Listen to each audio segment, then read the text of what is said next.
ہم نے وہ جو آٹومیشن لا رہے ہیں ہم جس بیسکلی ریٹیل سیکٹر کے بیچ میں پی او ایس کے تھرو وغیرہ وغیرہ، وہ ہم نے آلریڈی شروع کر دی، وہ they are already working on it, they will hit the ground running انشاءاللہ. تو یہ ہم کر رہے ہیں. ایف بی آر میں ہم یہاں کے لوگ اچھے لوگ بھی بیٹھے ہوئے ہیں، اور بس میں تو یہ کہوں گا کہ ابھی اس وقت 70-80% گروتھ ریٹ اگر دکھا رہے ہیں پچھلے سال سے، تو سارے ہی کام کر رہے ہوں گے نا.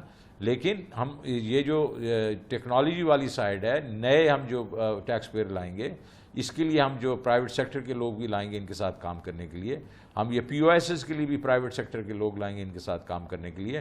اور میں نے یہ دیکھا ہے کہ یہ ایف بی آر والے جو ہیں یہ کوئی اس میں ریزسٹنس نہیں دے رہے، یہ بڑے کھلے جس کو اوپن آرم سے ان کو ویلکم کر رہے ہیں. ہمیں انشاءاللہ امید ہے کہ within first 15 days of this month یا ودن دس منتھ وہ جو ہے ہمارے حق میں فیصلہ ہو جائے گا، اور ٹریک اینڈ ٹریس انشاءاللہ will be on the ground from July 1. ہم نے اس دفعہ کیا کیا ہے کہ اس کا پیراڈائم شفٹ کر دیا. اب ایف بی آر نے یہ ڈیسائیڈ نہیں کرنا تھا کہ بھائی کس سیکٹرز کو ہم نے ریلیف دینی ہے، کس سیکٹر کو انسینٹو دینا ہے وغیرہ. یہ میں نے ان کو کہا یہ تمہارا کام نہیں ہے، یہ کام ہے منسٹری آف کامرس کا، یہ کام ہے منسٹری آف انڈسٹریز کا، یہ کام ہے منسٹری آف آئی ٹی کا. یہ ان کا کام ہے کہ وہ بتائیں کہ کس طریقے سے وہ انسینٹیوائز کرنا چاہ رہے ہیں اپنے جو ہمارے یہاں کے بزنس مین ہیں.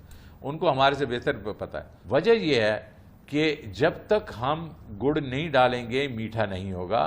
اور پھر گڑ وہ ڈالے جس نے وہ ڈرنک پینی ہے، جس نے وہ مطلب یہ نہیں ہے کہ ایف بی آر جو ہے جس کا کوئی تعلق نہیں ہے، جس کی کوئی اکاؤنٹیبلٹی نہیں ہے ٹورڈز ایکسپورٹس اور ٹورڈز گروتھ آف انڈسٹری، وہ ڈیسائیڈ کرے کہ بھئی کسی کو کیا انسینٹیو دینا ہے. تو ہم نے اس وقت ٹوٹلی پیراڈائم شفٹ کر دیا.